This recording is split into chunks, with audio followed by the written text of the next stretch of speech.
J'ai découvert une région incroyable au sud du Maroc. Le Souss-Massa. Une terre d'évasion authentique et préservée.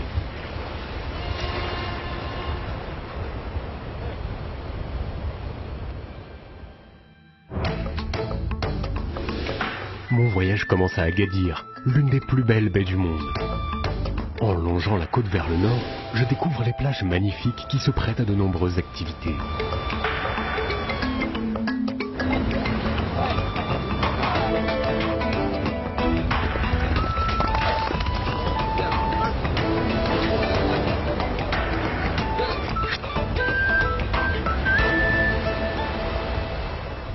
Je quitte le littoral. Direction l'arrière-pays vers Yemouzer Ida Ouattana.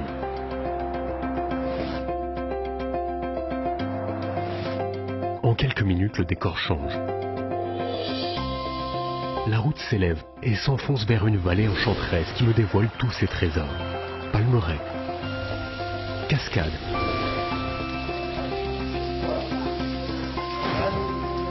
ou encore la plus grande grotte explorée en Afrique.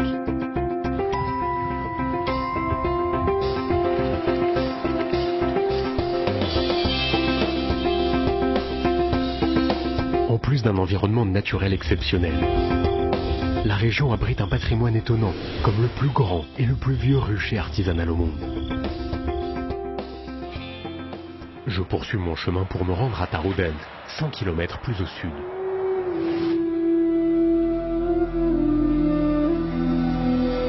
Sur la route, je traverse des champs d'arganiers. J'apprends que la région est une large réserve de biosphère, de l'arganeraie classée patrimoine mondial par l'UNESCO et haut lieu du tourisme durable et responsable. Le fruit de ces arbres endémiques du sud du Maroc produit une huile rare et précieuse pour la cuisine et la cosmétique. Par exemple, à partir de l'huile d'argan, on fabrique l'amlou, une spécialité à base d'amandes et de miel. Un vrai régal.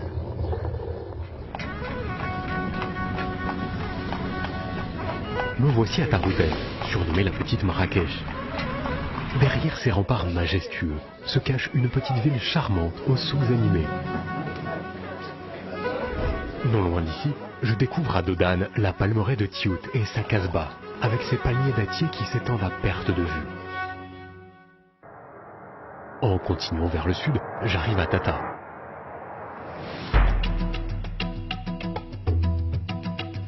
J'y découvre avec bonheur une très belle palmeraie. Le dépaysement est total.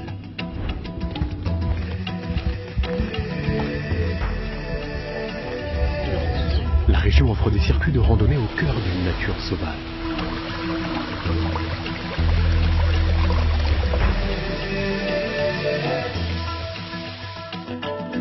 Mais Tata présente aussi un intérêt pour son artisanat, qui se lit dans l'architecture des maisons et de ses tataouis, ces faux plafonds en bois coloré, typiques de la région.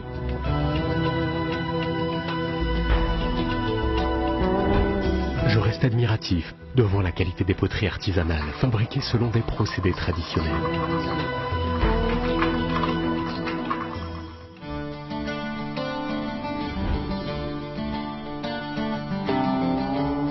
Plus au sud, Akka mérite le détour avec son oasis et son minaret du XIIe siècle. Akka a d'autres trésors à dévoiler, des gravures rupestres fascinantes et parfaitement préservées. Ou encore une citadelle majestueuse qui se dresse sur le bord d'une falaise rocheuse. J'y suis accueilli chaleureusement. Le mot hospitalité prend ici tout son sens.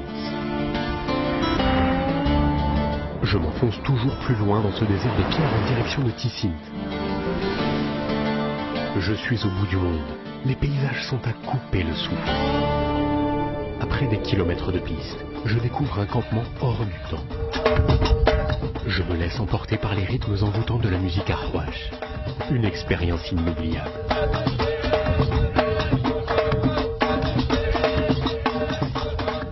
Je reprends mon circuit vers la province de Tiznit.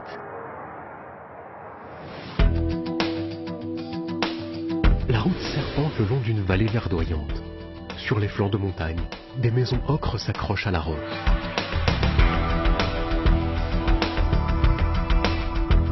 À Tafraout, je m'étonne de ces rochers peints. Je suis plongé dans un décor minéral où les montagnes prennent des formes improbables. quelques kilomètres, une curieuse formation rocheuse surnommée le Chapeau de Napoléon surplombe le village pittoresque d'Agardoudan. En quelques minutes, le décor change. Une nouvelle vallée émaillée de nombreux petits villages pittoresques me dévoile tous ses charmes. Je suis dans un vrai jardin d'Éden qui met tous mes sens en éveil. Au plus près de la population et de ses coutumes, je vis en totale immersion.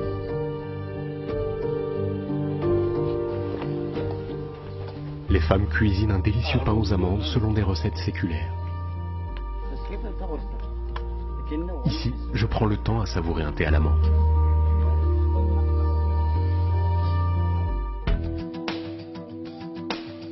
Je quitte Tafraout en direction de Tiznit, qui m'enchante avec sa médina ceinturée de remparts datant de la fin du 19e siècle. Ici, des artisans confectionnent les plus beaux bijoux en argent du Maroc.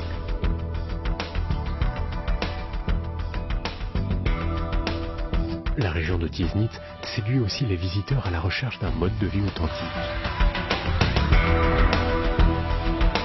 Les nombreuses maisons d'hôtes sont autant de havres de paix, confortables et chaleureuses.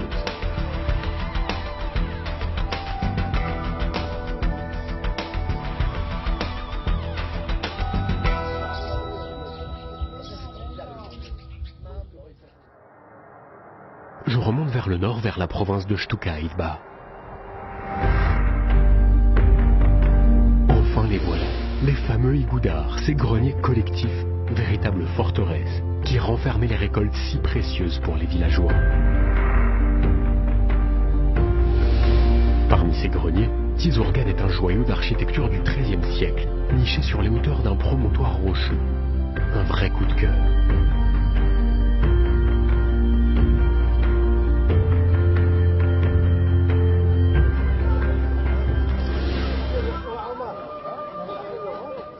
À proximité, je découvre un souk animé, où les artisans excellent dans la fabrication de babouches, des petits chefs-d'œuvre.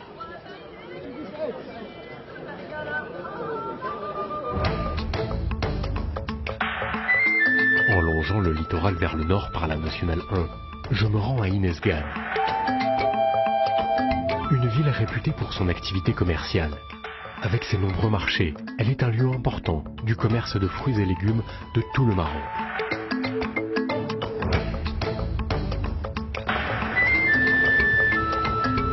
À quelques kilomètres vers la côte, s'ouvrent les portes d'un parc naturel classé, un site protégé, petit paradis naturel pour une faune riche et sauvage. Mon périple se termine sur l'Oued Massa, qui se jette sur l'Atlantique et ses plages vierges. Je repense déjà au prochain voyage au cœur de cette région incroyable, le Souss Massa.